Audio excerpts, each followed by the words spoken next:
ideas from model reduction to Krylov-subspace recycling. This is a bit of a step in a different direction for my research. I typically work in just the field of reduced order modeling, but through some collaboration with Ray and Virginia Forstall, we saw some connections between model reduction and Krylov-subspace iterative methods that we wanted to explore. So before getting too far ahead of ourselves, I wanted to acknowledge Virginia Forstall, who's actually Howard Ullman's former PhD student. A lot of the work that I'm going to present here is due to her diligence and excellent work. A lot of this made it into her thesis. So I just wanted to point out that she's really the one who should receive the glory for this presentation.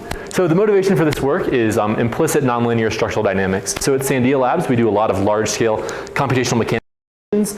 And one of these types of applications that I've been working with Matthew Baroni, is on this captive carry problem. So the idea is we have this store on the left placed in the cavity on the right, and we like to compute the long time response of the structure when it's subjected to different aerodynamic conditions, like different Mach numbers and so on.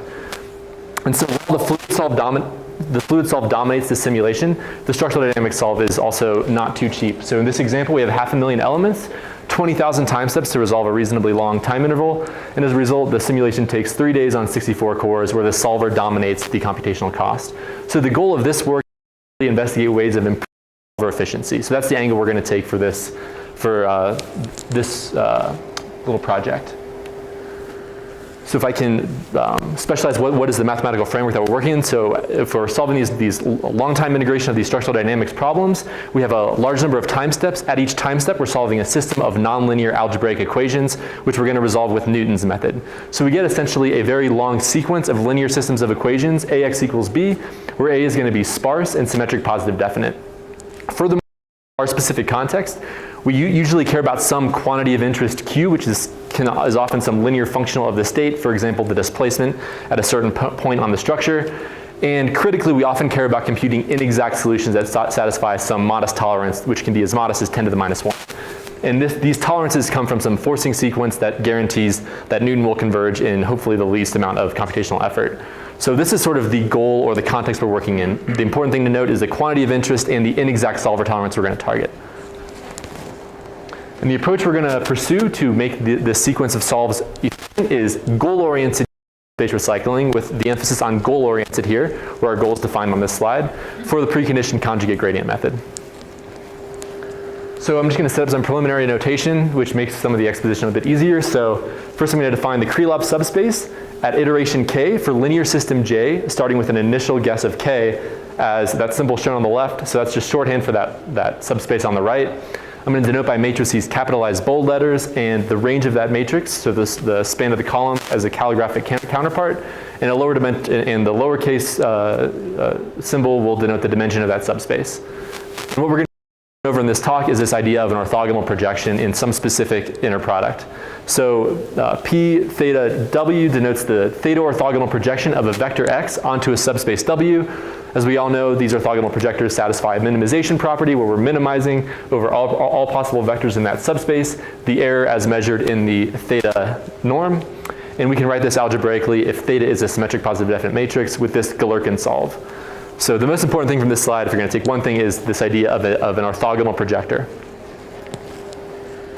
So what is Krylov-subspace recycling? Are people here generally familiar with what Krylov-subspace recycling does? Not necessarily? Okay. So the idea of Krylov-subspace recycling is that if we've solved a number of linear systems and we're now solving a new linear system, we can somehow leverage all the old data we generated during the solution of previous linear systems to accelerate the current solve.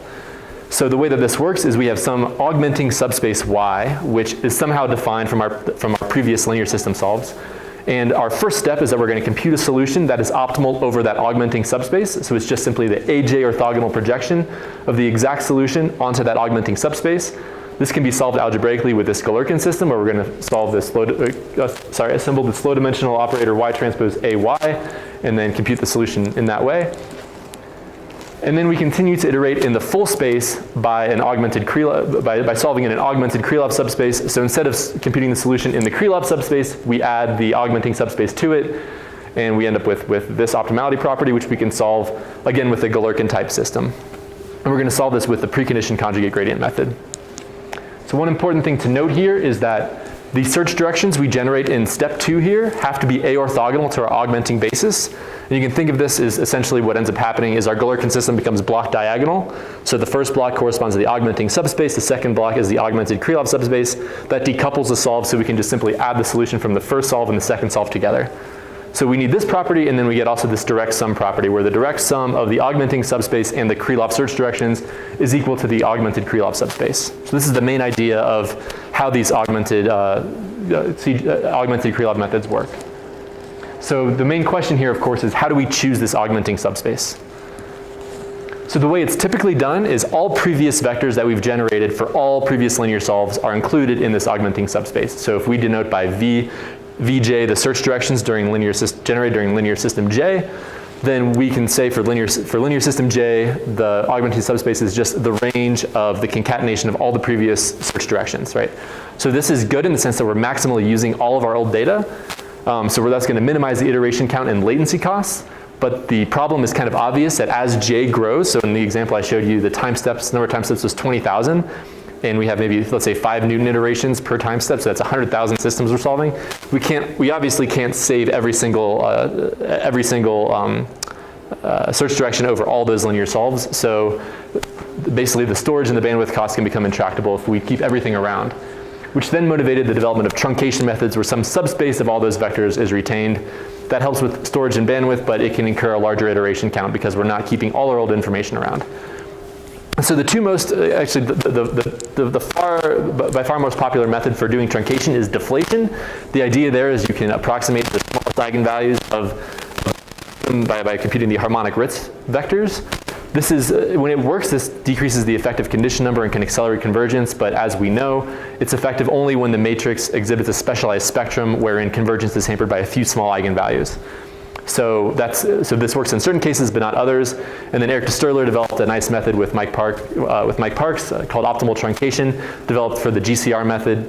The idea of optimal truncation is that the truncated subspace most accurately represents the entire subspace during the orthogonalization step.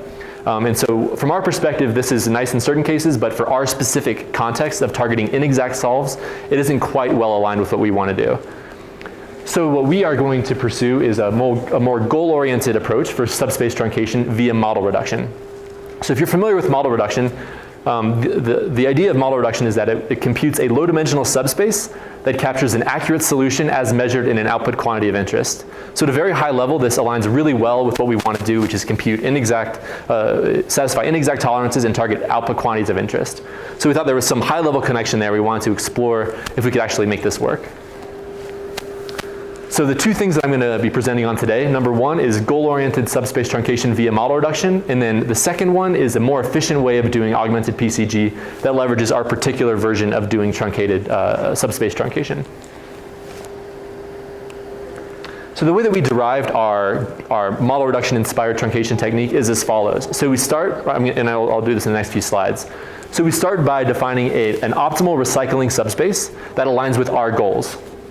We then will show that a method for model reduction known as proper orthogonal decomposition can be defined that satisfies a very closely related optimality property to subspace number one. So there's a close relationship between this model reduction inspired method and the optimal recycling subspace. And then to make that method practical, I'll introduce a computable POD subspace that exhibits a very small, hopefully, subspace distance with respect to subspace 2. So it's sort of this hierarchy of subspaces that I'm going to present. So I'll start with the first of these.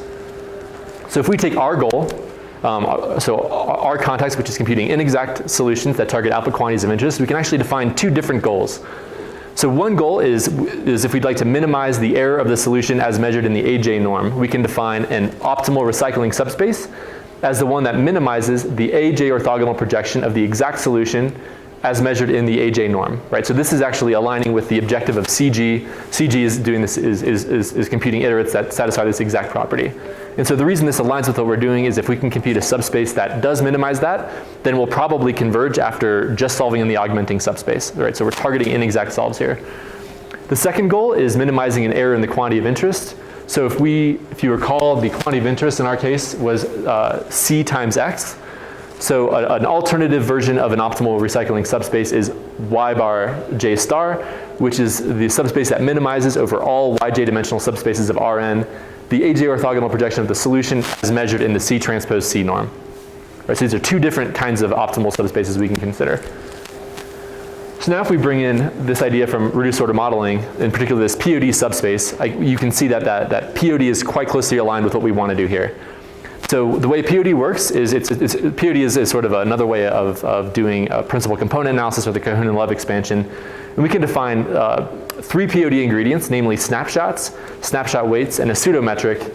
And once we define those things, the POD subspace satisfies this optimization problem, where we're minimizing the sum of squares of projection errors of the weighted snapshots as measured in this theta norm.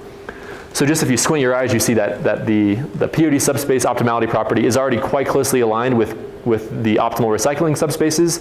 They're slightly different. And what I'll show now is that if we choose our POD ingredients in a specific way, those optimality properties are very closely related. So let's consider goal number 1, where the optimal recycling subspace minimizes the AJ norm of the error. So if we choose our POD ingredients, the snapshots to be the set of all previous vectors, the weights to correspond to this Galerkin problem, and the metric corresponding to the AJ norm, then the POD subspace minimizes upper bound for the objective function of the optimal recycling subspace. So there's some close relationship between POD and the optimal recycling subspace when we choose our POD ingredients in a very specific way. So that's sort of the goal of this slide. We can do the same thing for our second goal, which is representing an output quantity of interest in a specific way.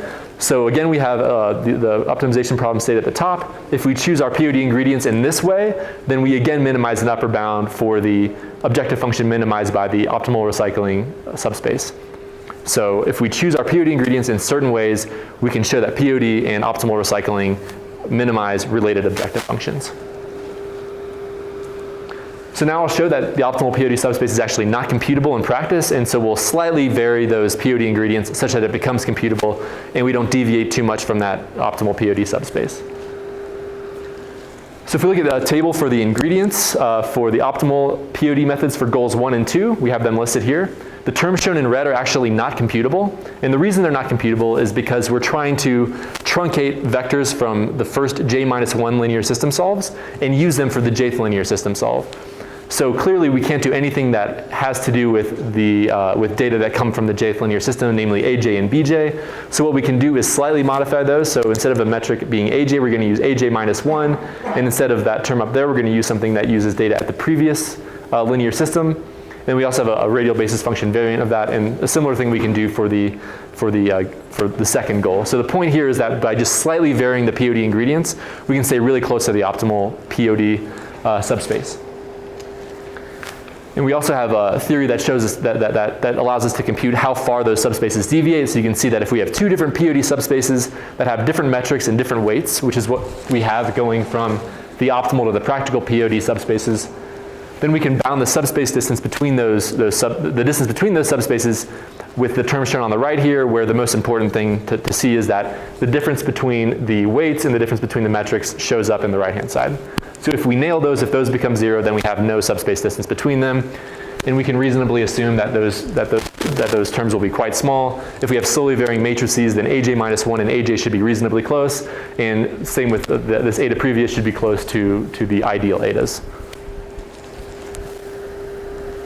So now that I've sort of presented how we can use POD to target the goal that we have of inexact solves, I'll now show how we can use some properties of the POD basis to improve the efficiency of our augmented CG solve. So typical augmented PCG, if you recall from earlier in the talk, it proceeds in 2 steps. The first step of which is to solve over the augmenting subspace, which incurred this Galerkin system solve here. So in order to compute the AJ orthogonal projection onto Yj, we need to solve this Galerkin system, which is actually quite expensive to do directly when Yj becomes large. So as our augmenting space becomes large, we have to compute this matrix product, which can become very costly. So instead of doing that, we're going to try to make that solve more efficient by using a hybrid direct iterative method. And the goal again is to do this more efficiently, and we're going to leverage specific properties of the POD. And the 2 properties that we're going to leverage is that the POD basis is optimally ordered, meaning that the first few POD vectors span an optimal subspace. So if we're going to pick the optimal subspace of dimension 3, then that is provided by the first 3 POD vectors. And secondly, the reduced matrix Y transpose AY will be well conditioned. We can actually enforce that at compression. So using these two properties, you might be able to imagine how we can make this solve very efficient. In particular, we can solve directly over the first few POD vectors because we know they're going to be very good, so it's worth paying the price to directly solve over them. And then we can iteratively solve with no preconditioner over the entire augmenting subspace without forming explicitly that matrix, just by doing a set of matrix vector products. So that's essentially what we're going to do here. So we're going to directly solve over this low-dimensional dominant subspace provided by the first few POD modes. Usually this is on the order of 5, let's say. And then we continue to iterate in the entire augmenting subspace. Here's the equation shown here, where the search directions that we're generating have to be orthogonal to that stage 1 space. And the direct sum of those two subspaces is now a subspace of the overall augmenting subspace. So the reason this is a nice approach is that we never have to actually assemble Y transpose AY.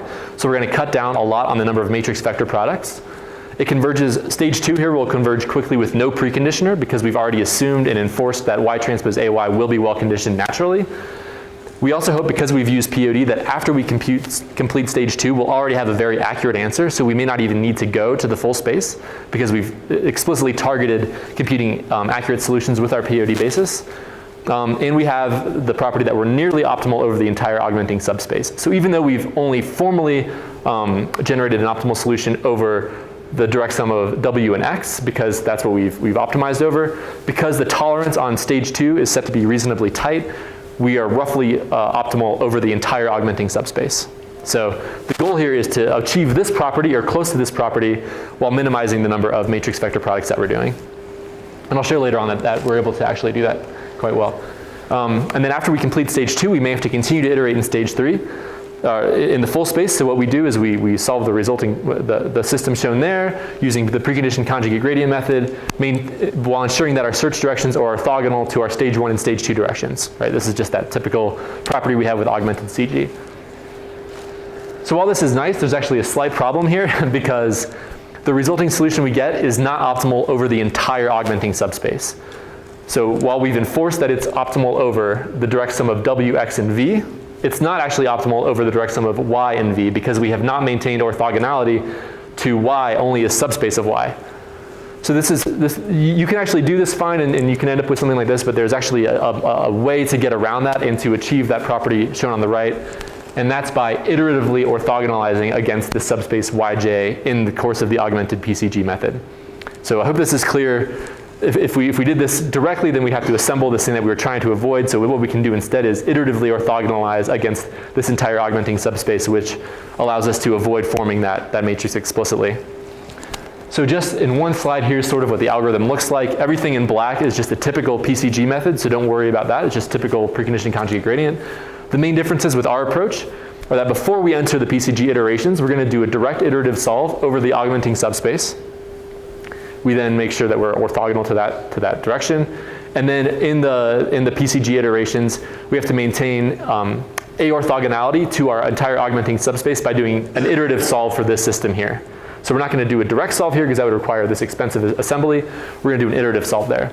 So this is in essence what our proposed method looks like. And then every so often we're going to keep collecting all of our search directions over many of these linear system solves, compress them and get this Y, and then redo this again at the new iteration, at the new linear system. So we have a lot of numerical experiments in our paper, which I don't have time to get into right now, but I'll just provide a subset of them that I think illustrates the point. So here's these computations were carried out using Sierra solid mechanics. Just an I-beam problem where we have the material is steel. We're going to neglect inertial and thermal effects. We're going to apply a torsional traction to the end surfaces. We're going to have around 40,000 degrees of freedom. So at time step I, we're just balancing the internal and the external forces over many time steps. Sierra solid mechanics solves this with the nonlinear conjugate gradient method, meaning that at each nonlinear CG iteration, we have this matrix and this right-hand side, and this matrix happens to be sparse and symmetric positive definite.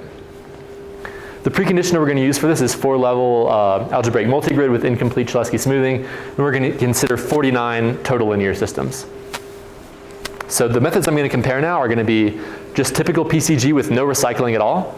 And then 4 recycling methods. One is going to be keeping all the old vectors around. One will be deflation. And then we're going to consider our POD method using the hybrid stage 1-2 approach, and then just using the direct solve over the augmenting space. So here are the results for this problem. So what I'm plotting here is as we make the tolerance tighter and tighter, how do all the different methods perform in terms of average number of matrix, or total number of matrix vector products? Oh, I think this is average over all linear systems, actually. Yeah, average number of matrix vector products, average number of preconditioner applications, and average amount of wall time. And so the clear thing to see is that as we make the tolerance tighter and tighter, everything becomes more expensive, as we would assume. And the number one, I guess the number one takeaway is that the curve that's performing the worst here on the top corresponds to no recycling at all. So clearly for this problem, all recycling provides a significant benefit over not recycling whatsoever. So there is some gain to be made by reusing your old data. So what I'm going to do now is show this exact same plot, but remove that no recycling curve so we can more clearly distinguish the recycling methods. So here we go. So what we can see, first of all, is that the no truncation curve, which is that dark blue curve, which I think you can see, it's the topmost curve there and the bottommost curve here. As I mentioned earlier, if we don't truncate any vectors, we're going to maximize the number of matrix vector products because we have to compute that entire, we have to compute the entire Y transpose AY matrix, which is going to be very high dimensional. But we're going to minimize the number of preconditioner applications because we're maximally reusing our old data, so we're going to minimize the number of full space iterations. And overall, we see that it kind of yields middle of the ground performance. The worst performer in this case is deflation. We see that it generates the maximum number of matrix vector products for the truncation techniques, as well as the worst preconditioner and wall time performance. And then our POD methods, especially for inexact solves down here, as we were hoping, performs the best in terms of matrix vector products, preconditioners, and wall time. So we think that we're onto something with this idea, especially when we're in our target regime of inexact tolerances. So what I'll show now is, this has all been the tolerance in terms of the norm of the residual. If we instead care about capturing an output quantity of interest, then we can also kind of plot the performance here. So on the x-axis, instead of the residual tolerance, I'm going to plot the tolerance in terms of the output quantity of interest, so how far we are from matching the exact output quantity of interest. And the POD method here is going to be, instead of so we have two POD methods. One is in the output metric, which is the purple curve, and the green curve is the AJ metric. So we would expect here that the output metric would perform better because we're trying to best represent an output quantity of interest. And what we see here, these are the recycling methods that, in general, the no truncation method yields the worst matrix vector product performance, but the minimum preconditioner performance, and overall it's sort of a middle ground performer.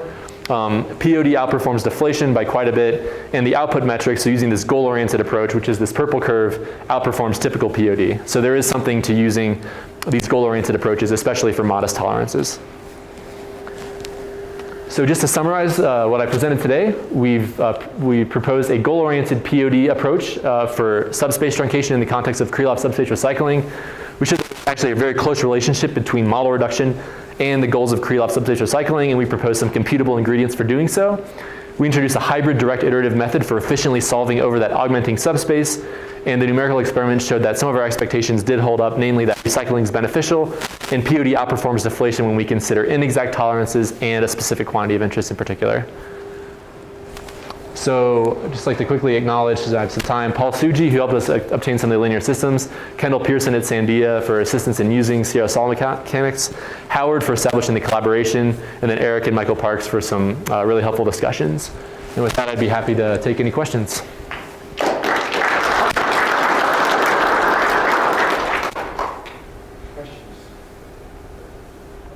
How do you choose the size of the subspace and maybe to respect the epsilon elements? Are those two related? Wait, say it again. So the W is the stage 1 subspace, right? Yeah, how do you choose that? Mm-hmm. Is that choice reflected in kind of the goal, the epsilon? No, so we always choose that using the decay to singular values. So we take like 99.99% of the singular values, and that's usually like roughly 5 vectors. We haven't seen any connection between that and the epsilon ultimately.